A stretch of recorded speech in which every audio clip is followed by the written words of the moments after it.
History is about to be made in the science of communication among men. Technicians in Europe prepare to receive a signal from the orbiting TELSTAR satellite that opens this new era.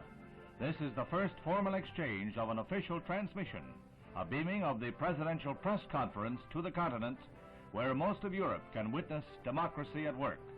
The president has these historic words. I understand that part of today's press conference is being relayed by the TELSTAR communications satellite to viewers across the Atlantic, and this is another indication of the extraordinary world in which we live. This satellite must be high enough to carry messages from both sides of the world, which is, of course, a very essential requirement for peace, and I think this understanding, which will inevitably come from the speedier communications, is bound to increase the well-being and security of all people here and those across the oceans. So we're glad to participate in this operation developed by private industry, launched by government in admirable cooperation.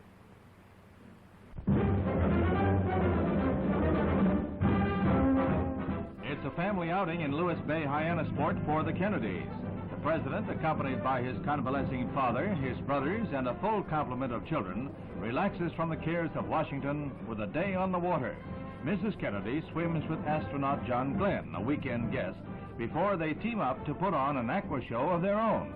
The president stays on the sidelines as Mrs. Kennedy and high-flying Glenn practically go into orbit aboard water skis. Mrs. Ethel Kennedy, wife of the Attorney General, is at the controls of the towboat, and she turns on the steam. The astronaut and the First Lady put on a dazzling show, the Hyannisport Watercade of 1962.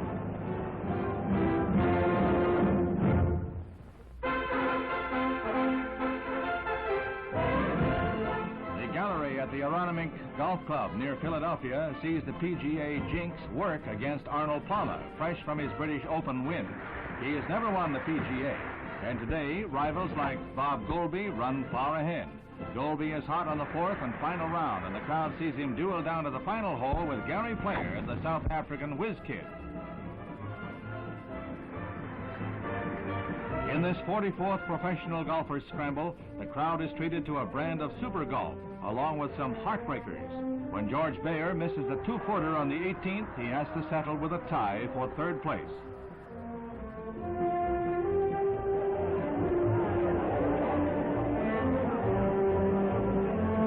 There's high drama on the 18th green as Player eases a 35-footer to within 2 feet of the cup. That gives him a short one for a par 4 and the match, unless Bob Goalby could have come up with a birdie from 25 feet out. He's close, but he stays 1 stroke behind. Then the $13,000 putt that makes Player the first non-resident to win this title. He appears overwhelmed as he lifts the ball from the cup. Gary Player, with his card of 278, takes the title by 1 stroke. A storybook finish.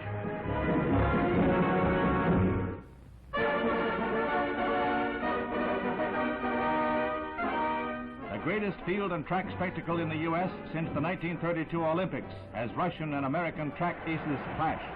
In the women's 100 meters, it's long-legged Wilma Rudolph Ward who streaks away from the field to prove once more she is the fastest woman in the world.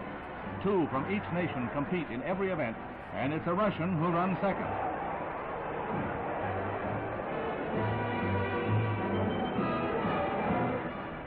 This is the 4th time the Soviets have met with the U.S., and in the men's 100-meter dash, Bob Hayes equals the meet record set in 1958. When Mr. Hayes gets going, the X-15 couldn't catch him.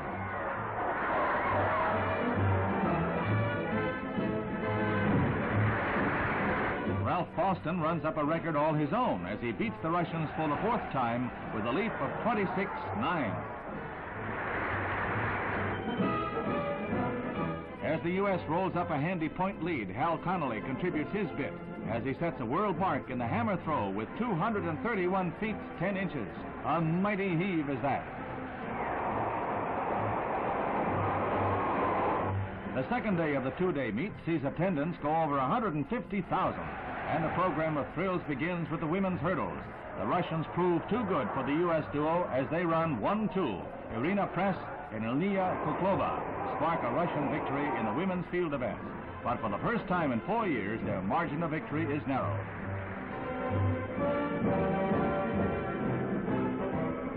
Feature event of the day is the 1,500-meter run, the metric mile, and all eyes are on little Jim Beatty, co-captain of the American team. He's leading in the last lap with victory closer at every step. When need be, the mighty mite has a reserve he seems to turn on at will.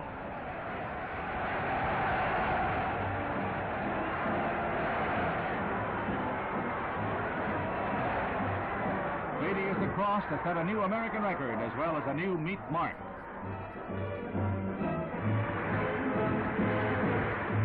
Climax of the meet comes in the high jump. With everyone else out, Russia's Valeri Brumel goes over 7-1, 7-3, and finally 7 feet 5 inches for a new world's record.